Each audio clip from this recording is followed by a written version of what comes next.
भोजपुरी में कई ऐसे सितारे हैं जो कभी दोस्त हुआ करते थे और पर्दे पर एक साथ देखे जाते थे, लेकिन अब उनके बीच 36 का आंकड़ा है।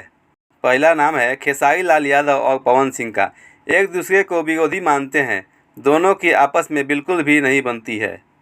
अक्षरा सिंह और काजल राघवानी के बीच भी 36 का आंकड़ा देखने को मिलता है, हालांकि कभी भी वह इसे सार्वजनिक तौर पर जाहिर नहीं करती हैं। खेसारी लाल यादव और प्रदीप पांडे उर्फ चिंटू, दोनों के बीच हमेशा ही तीखी जुबानी जंग देखी जाती है। खेसारी लाल यादव अक्सर नेपोटिज्म की वजह से प्रदीप को निशाना बनाते रहते हैं। खेसारी लाल यादव और काजल राघवानी ने कई फिल्मों में साथ काम किया है। बाद में मतभेद के कारण दोनों के बीच दूरियां बढ़ गई।